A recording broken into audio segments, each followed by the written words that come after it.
नाव तुमचं गुळावूनी गोड गुळावूनी गोड आहो बाळू मामा नाव तुमचं गुळावूनी गोड गुळावूनी गोड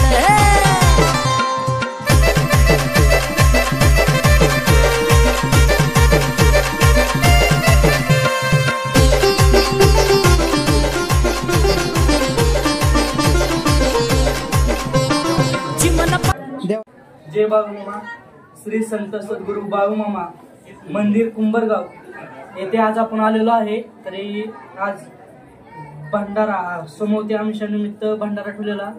तर त्या ताईंना त्यांना पुन्हा जीवनदान मिळालं हे बाळूमामांच्या आशीर्वादाने. ते आपण पाहणार आहे नेमकं त्यांना काय झालं, देवाच्या आशीर्वादाने कसं ते बरा झाला ते आपण सगळं पाहणार आहे. चला पाहू. जय बाळूमामा.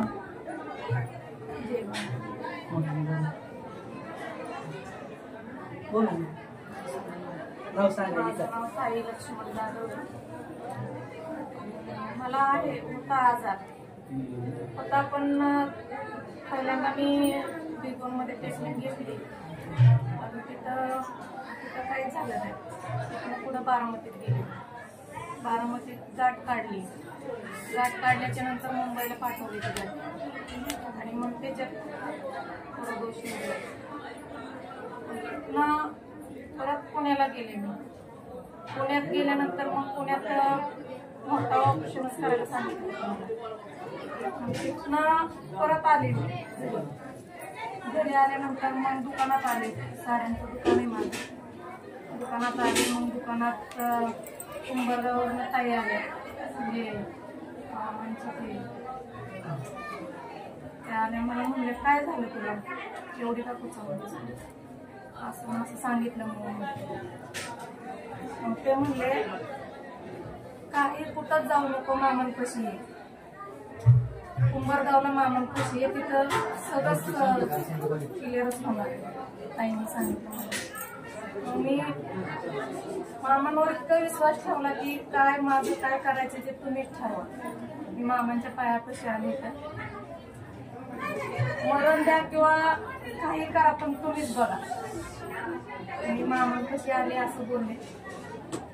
पण मामांनी फोन घेतला की 100% तुम्ही तिथंच होणारच म्हणून. मला थिटर घालायला सांगितलं. मी 2.25 महिने झाले आता थिटर घालते. रिपोर्ट काढला. महिन्यांचा रिपोर्ट काढला माझा. अकोल्याला रिपोर्ट काढले. रिपोर्टमध्ये क्लिअर आहे सांगितलं. जय बाळूमामा. जसं आपण पाहतो आणि जे म्हणलं जातं आजपर्यंत सेवेकऱ्यांनी किंवा इतर भाविक भक्तांनी बाळूमामांचं एक वाक्य म्हणून म्हणलं जातं, करशील सेवा तर खाशील मेवा. याप्रमाणे आज बघतोय ताईंनी सेवा केली आणि त्यांना एक मेवा भेटला. तसंच आपण पाहतोय की ह्या मेवा म्हणजे करशील सेवा तरच खाशील मेवा. आणि माझ्या या चाललेल्या 19 बाग्यात कुठं फूट पाडशील तर धुळी मातीत मिसळून टाकेल तुला, ही देवाने सांगितलेलं आहे. त्याचप्रमाणे ताईंनी सेवा केली आणि ताईंचा जो कॅन्सर आजार होता